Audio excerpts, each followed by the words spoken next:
had the opportunity to just live in Kansas at the time, and we only lived about 4 or 5 hours from them, so we really got to experience their mission with them. But one time, my sister Jill decided to fly out and into Kansas, and then we took a road trip to Nauvoo, and we spent a few days with them, and while there, we decided to go to a buffet restaurant and get this delicious meal, and of course, we piled our food on because it's a buffet restaurant. You pile way more on than you really want to eat. And about halfway in the meal, me and Jill decided we weren't hungry anymore and that we wanted our dessert. So we're like, we jump up to go get our dessert. Mom goes, "Where are you guys going?" And we said, "Well, we're going to get dessert. We're done eating." And she goes, "No, you're not. You come and sit down and finish your food." We're like, "Mom, I think I was 40 and Mom was 38. I said, I think we can make our own decision now if we can have the dessert or not." But she was my best friend, but always my mom. Now let's move forward a few years. In 2012, right after my dad passed away, my sisters and I decided it was time to move Mom from her home in Santa Quin, Utah, to Orem, where she could live closer to her daughters and be around people her own age. After looking tirelessly, us girls and Mom finally found an amazing condo and proceeded to move her in next to some incredible neighbors that fell in love with her immediately. I loved coming down from Farmington where my husband and I lived at the time, even when she lived in Santa Quin, which was quite the drive. Soon after Mom moved into the condo, my husband and I became empty nesters, and Mom needed companionship because she was so lonely after Dad died. My youngest son, Brian, had graduated from high school and was serving his mission in the Philippines, so I was grateful to get out of the house while Pat was away on business trips just to hang out with Mom. When Mom was finally settled into her condo, my son, Robbie, and his beautiful wife, Alicia, made the decision to move in with Mom to help her, and it also provided them a place to live while waiting for an apartment to become available. During that time, Alicia's dog became pregnant and had a litter of 4 adorable puppies. My mom loved animals, so she fell in love with the puppies immediately, even though she was worried about the HOA rules. Everyone in the neighborhood loved those puppies. One particular day when I came down from Farmington on a train, I noticed Mom had been crying. When I got into the car, I asked her what was wrong. That's when she told me that someone was thinking about buying the last puppy that Robbie and Alicia still needed a home for. Mom was so upset, so of course I told her without even thinking, not to worry, that I will buy the puppy, train it, and then it will be your dog, Mom. And so I took on this opportunity to train a little puppy. Whenever Charlie was disobedient, of course he was my dog, not hers. She loved Charlie, and Charlie loved her. He helped Mom endure the loneliness that she suffered deeply after Dad's passing. Now that Mom is gone, I have Charlie. Mom always worried about what would happen to Charlie when she was gone, even though I told her over and over again that I will love and I will take care of Charlie just the way she did. I even give him table scraps, something I was always on Mom's case for. Don't get mad at me, Art. I love Charlie enough for the both of us. Just ask my husband. Charlie definitely gets more kisses, doesn't he, honey? He is spoiled for sure. After Mom lived in the condo for about 2 years, I noticed a for sale sign in the front yard of the adjoining condo. Actually, Mom made sure to point out to me she was not going to let the opportunity pass to bring up the idea that Pat and I should purchase the condo and move in next door to her. We were not ready to move into a retirement community, especially Pat, because we were, of course, way too young. I told Mom that it was not possible as we already own a home. I could tell she was very disappointed, so I felt very guilty. A few days later, my husband came with me to visit Mom. When he arrived, I pointed out that the condo next to Mom was for sale and what he thought about buying it. He quickly shrugged it off for the same reasons I mentioned earlier. But then Pat asked what the inside of the condo looked like. I said, "Why don't you knock on the door and ask if you could take a look?" After a quick tour, he came outside and very adamantly said that we would be crazy not to buy the condo. My mom was elated. It's crazy how things fall into place to work out perfectly for everyone. And what's so cool about that is they actually had somebody who was getting ready to sign the papers to move into that condo. And I pulled a realtor aside and I said, I need the condo. And the people that own the condo said, you need to have Pat and Kaye buy the condo. I love their mom dearly and they need to live next door to her. And so we were able to get that condo. After making the purchase, it was still another year before we could move in. Pat was in the process of retiring from his job after 20 years and was starting his dream job as a professor at BYU and UVU. So we asked Robbie and Alicia if they could move from grandma's into our condo. It was a perfect situation. So begins a new chapter of our lives. What an incredible experience and blessing it was for Pat and I to live right next to Mom. It was so unique, and not many people get the opportunity, and I'm so grateful I did. Pat would always tease me because I couldn't go anywhere or come home from anywhere without checking on Mom first. She was always on the forefront of my mind. I worried and I cared about her endlessly, and I loved it. Sometimes it was a bit overwhelming, but I would not have changed it for the world. It was a perfect situation for the both of us. She had someone she could hang with, and I received an amazing gift of strengthening a mother and daughter's relationship that I will treasure forever. If Pat was gone, I was at Mom's. If Pat was at home, busy, I was at Mom's. He was the most supportive husband. I actually believe he just loved a break from his honeydew projects. Because he'd always say, honey, just go to Mom's. You can go to Mom's. Pat truly loved my mom. His favorite thing to do was make an amazing dinner that he would be so excited to share with Mom. She always told Pat that he was 100% perfect, but I would immediately remind him otherwise. I didn't want his head to get too big. He has enough problems trying to keep it from being injured.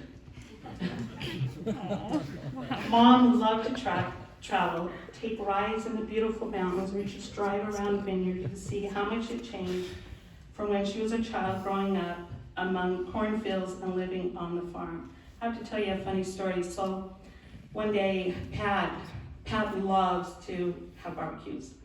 And so he invited the whole family to come over and have this barbecue, and he likes to do it all. He won't even let me help. So instead of waiting around, I said, you know what, I'm going to take Mom for a ride. I'll be right back. I'm not going to go very long. I'm just going to take Mom for a ride. Well, this ride ended up, I don't know if you know where Silver Lake Flats is, up above Timpanuki on a several-mile, very rough road to the lake. No service at all, so I couldn't call my husband and he couldn't call me. And me and my mom were just enjoying this ride, going over a bumpy road, and I got thinking, boy, if this car breaks down, we're in trouble.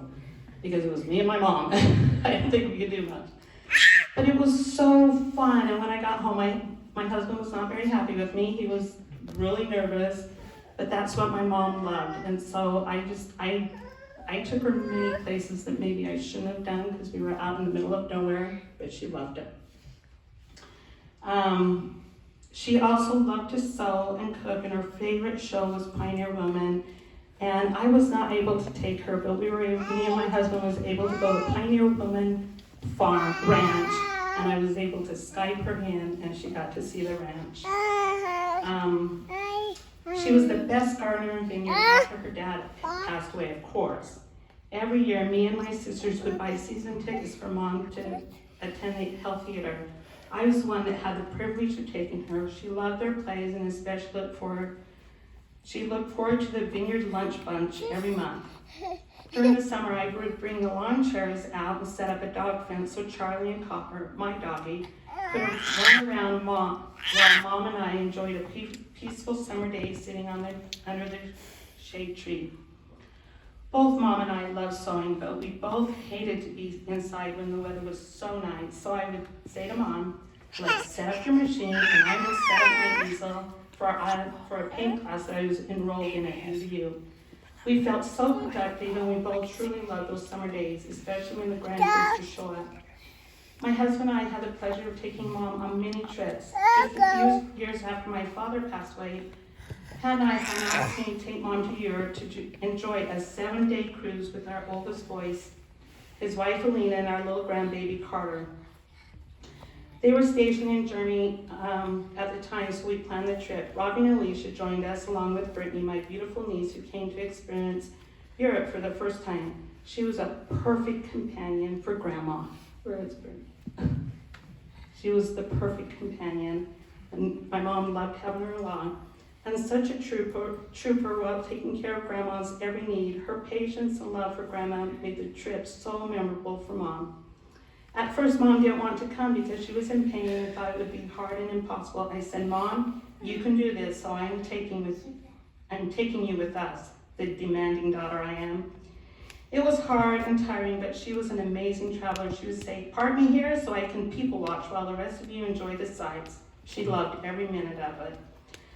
Another funny story, while we were there, Mom was in a wheelchair, and you would go out on the tarmac to get in the plane, and so they had these big long stairs, and they would put Mom in the wheelchair chair and crank her up the stairs or have her go up the stairs.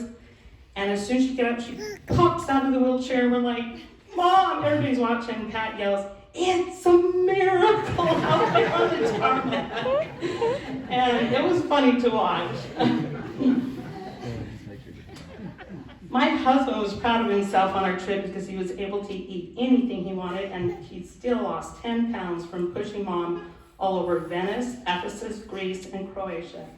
I think Mom believed she was Queen of Sheba, being escorted all over Europe by 2 handsome men. When Pat was exhausted, my son Robbie would take over the difficult task of pushing Mom around on those famous European cobblestone streets and over the bridges of Venice. I would like to name just a few of her many trips. One trip, I called my daughter, and she said, oh, Mom, I bought tickets to the Off-Broadway play in Newsies, and she lived in Colorado at the time. And I said, well, I want to come. She goes, okay, buy a ticket and come. So I went to Mom, I said, Mom, we're driving to Colorado, 8 to 10-hour drive. We're going to see Newsies, and then we'll just come back home.